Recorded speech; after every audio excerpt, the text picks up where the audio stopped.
மக்களவைத் தேர்தலில் திமுக போட்டியிடும் 21 தொகுதிகளின் வேட்பாளர் பட்டியலை அக்கட்சியின் தலைவர் மு.க.ஸ்டாலின் இன்று வெளியிட்டார்.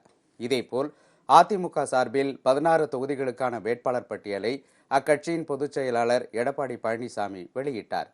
அதிமுக கூட்டணியில் தேமுதிகவுக்கு 5 தொகுதிகளும், எஸ்டிபிஐ கட்சிக்கு 1 தொகுதியும், புதிய தமிழகத்துக்கு 1 தொகுதியும் ஒதுக்கப்பட்டுள்ளது.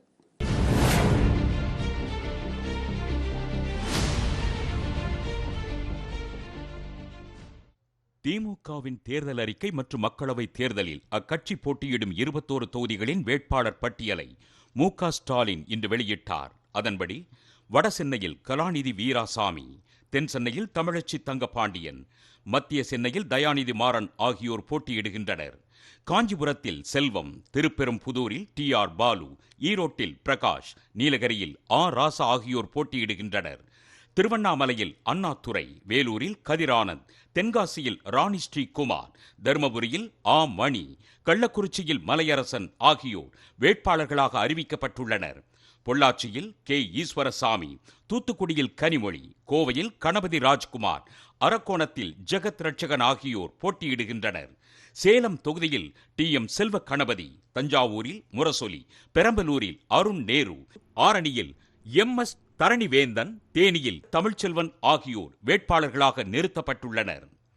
இதேபோல அதிமுக சார்பில் 16 தொகுதிகளுக்கான வேட்பாளர் பட்டியலை எடப்பாடி பழனிசாமி வெளியிட்டார். அதன்படி வடசென்னையில் இரா மனோகர், தென் சென்னையில் ஜெயவர்தனன் ஆகியோர் போட்டியிடுகின்றனர்.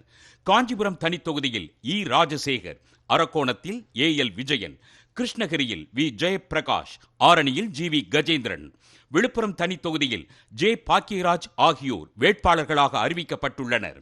சேலத்தில் பி. விக்னேஷ், நாமக்கல் தொகுதியில் எஸ். தமிழ்மணி, ஈரோட்டில் ஆற்றல் அசோக்குமார், கரூரில் கே.ஆர்.எல். தங்கவேல், சிதம்பரம் தனித்தொகுதியில் எம். சந்திரகாசன் ஆகியோர் களமிறக்கப்பட்டுள்ளனர்.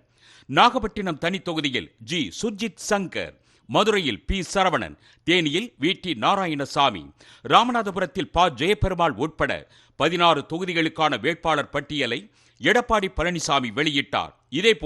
இதேபோல் எஸ்டிபிஐ கட்சிக்கு திண்டுக்கல் தொகுதி ஒதுக்கப்பட்டுள்ளதாகவும், கூட்டணியில் இடம்பெற்றுள்ள தேமுதிகவுக்கு 5 தொகுதிகள் ஒதுக்கப்பட்டுள்ளதாகவும் அவர் கூறினார். அதிமுகவின் தேர்தல் அறிக்கை இன்று மாலை வெளியிடப்படும் என்றும் அவர் தெரிவித்தார்.